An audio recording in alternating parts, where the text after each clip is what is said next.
Mi hijo le dio de su propia medicina a su acosadora como lo aconsejé, pero ahora la directora lo suspendió sin avisarme. Tengo 32 años y mi hijo Mason, de 12, siempre ha sido un niño tranquilo y amable. Pero en los últimos 2 años, la escuela ha sido una pesadilla para él por culpa del acoso.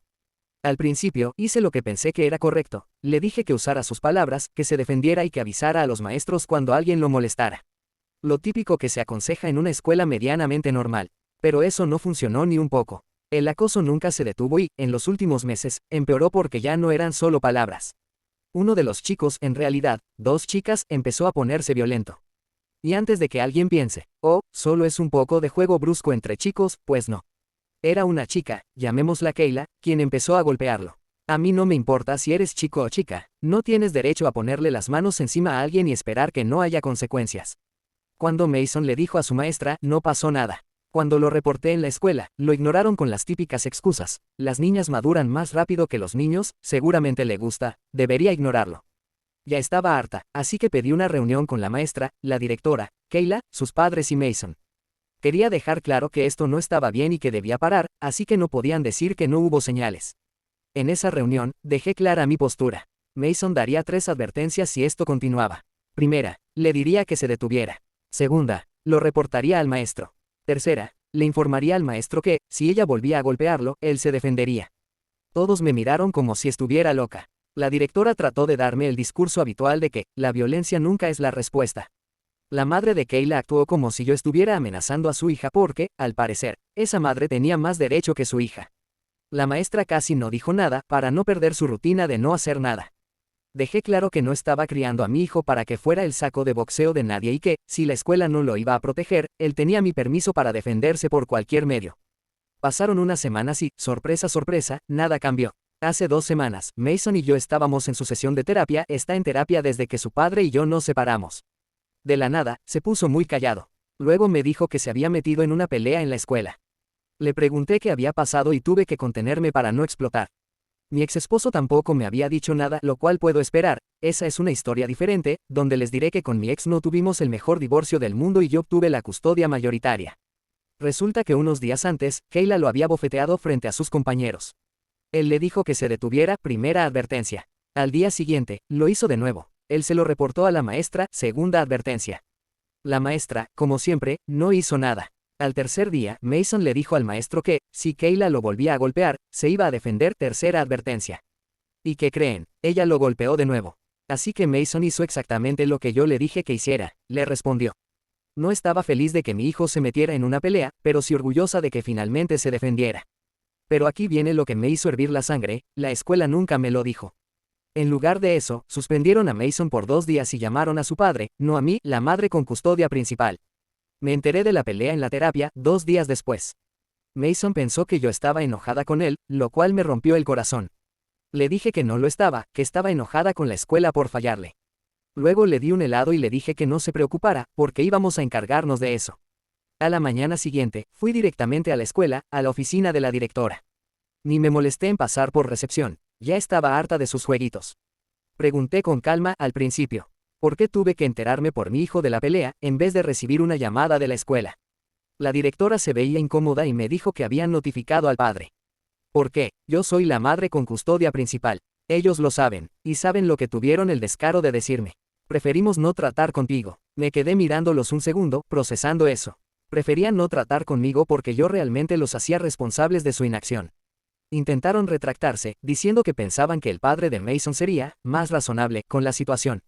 Claro, ¿por qué esperar que hagan su trabajo? Ahora resulta que soy la problemática. Señalé lo obvio. Mason siguió cada paso que le dije, dio advertencias, lo reportó, les dijo lo que haría, y lo ignoraron. Pero en el momento en que se defendió, ahí sí les importó y tuvieron que hacer un gran escándalo. ¿Dónde estaba la suspensión de Kayla? En ningún lado. Kayla no solo lo había agredido varias veces, de las cuales no tuvo ni una sola suspensión, sino que fue protegida, entre comillas, por la escuela. Solo Mason sufrió consecuencias. Dejé claro que no iba a dejar esto así y me fui antes de decir algo de lo que me pudiera arrepentir. Mis siguientes pasos. Ya estaba planeando mis siguientes movimientos. Si la escuela no iba a proteger a mi hijo, me iba a asegurar de que no pudieran seguir ignorándolo. Después de esa vergüenza de reunión con la directora, me senté en el coche unos minutos para intentar calmarme. Seguía furiosa, no solo por la pelea en sí, sino porque la escuela había dejado más que claro que no les importaba en absoluto la seguridad de Mason. Permitieron que lo acosaran durante años, ignoraron sus denuncias y, cuando finalmente hizo lo que ellos se negaron a hacer, defenderse, lo castigaron y ni siquiera se molestaron en avisarme. Preferían no tratar conmigo. Perfecto. Pero ahora sí iban a tener que lidiar conmigo. Los iba a obligar a tener que tratar conmigo. Primer paso, documentar todo. Fui a casa y reuní todos y cada uno de los correos electrónicos que había enviado a la escuela sobre el acoso a Mason. Luego redacté un correo contundente para el consejo escolar, el superintendente, la oficina del distrito. En él, expliqué todo. Cómo Mason había sido acosado durante años. Cómo la escuela lo había ignorado. Cómo desestimaron sus reportes. Cómo castigaron a mi hijo en lugar de a su agresora. Cómo, convenientemente, fallaron en informar a su madre con custodia legal del incidente. Cómo admitieron con sus propias palabras que preferían no tratar conmigo. Y, para asegurarme de que no pudieran barrerlo debajo de la alfombra, copié a todas las estaciones de noticias locales. Segundo paso, hablar con otros padres. Siempre había asumido que Mason era el único que lidia con esto, porque él nunca mencionó que otros niños también fueran acosados. Pero, por si acaso, contacté a algunas mamás que conocía de eventos escolares. Y adivina qué, Mason no era el único. Al parecer, Kayla había estado molestando a varios niños, especialmente a los varones, desde hacía tiempo. Otros padres se habían quejado, pero nunca se hizo nada porque, es solo una niña, y, seguro no lo dice en serio. Una madre me contó que su hijo se cambió de escuela porque ya no aguantaba más. Otra dijo que sacó a su hijo de la clase de esa maestra porque nunca manejaba nada. Yo ya había perdido toda paciencia. Tercer paso, la reunión de padres. Una semana después, hubo una reunión de la Asociación de Padres, y me aseguré de estar presente. Normalmente, esas reuniones son sobre ventas de pasteles y presupuestos, pero no esta vez. Cuando la directora empezó a hablar sobre políticas escolares, levanté la mano y, muy tranquila, pregunté. ¿Podría explicar cuál es la política de la escuela sobre el acoso escolar? La directora se incomodó. Nos tomamos el acoso muy en serio. La interrumpí. ¿En serio? ¿Por qué tengo correos electrónicos que dicen lo contrario? Quiere que los lea en voz alta. Silencio total. La madre de Kayla también estaba ahí, sentada con la misma actitud arrogante que tuvo en nuestra última reunión. Así que me volví hacia ella. ¿Sabía usted que su hija ha estado golpeando a varios niños desde hace meses? Esa sonrisa se le borró de la cara en un segundo. Kayla nunca. En realidad, no, la interrumpí. Y antes de que diga que es solo juego, aquí hay varios padres que se han quejado por lo mismo. Entonces, otros padres empezaron a intervenir, preguntando por qué no se estaba haciendo nada. Algunos compartieron sus propias historias sobre cómo la escuela ignoraba las denuncias de acoso. Se volvió una sesión total de denuncias públicas y la directora estaba que no sabía dónde meterse. Resultados. Después de esa reunión, las cosas empezaron a moverse rápido. El consejo escolar intervino después de mi correo.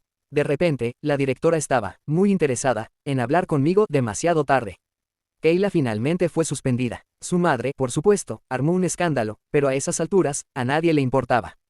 Demasiados padres habían salido a contar sus propias historias, y ya era evidente que esto no era solo por Mason. La maestra que ignoró a Mason fue reasignada a otro grado. La directora, digamos que, empezó a cooperar bastante, después de que el distrito se involucró. Pero no fue suficiente. Aún así, no estaba segura de querer que Mason siguiera en esa escuela. Si se necesitó todo esto solo para que hicieran su trabajo, ¿qué más estarían encubriendo? Me senté con Mason y le pregunté qué quería hacer. Me dijo que ya no se sentía seguro ahí. Estaba cansado del estrés, la ansiedad y de sentirse como si fuera una guerra todos los días. Así que lo saqué de esa escuela. Encontré una mejor, una con una verdadera política de cero tolerancia al acoso, y lo trasladé. Y déjame decirte, ahora está prosperando. No más problemas después de la escuela. No más sesiones de terapia llenas de miedo y ansiedad. Solo un niño que finalmente se siente seguro mientras intenta estudiar. Mirando hacia atrás, me arrepiento de no haber presionado más y más pronto. Confié en que la escuela haría lo correcto, y fallaron a mi hijo una y otra vez. Pero no me arrepiento de haberle enseñado a Mason a defenderse. Siempre les enseñaré a mis hijos a ser amables primero, a usar sus palabras, a seguir los canales adecuados. Pero, ¿qué pasa si el sistema les falla?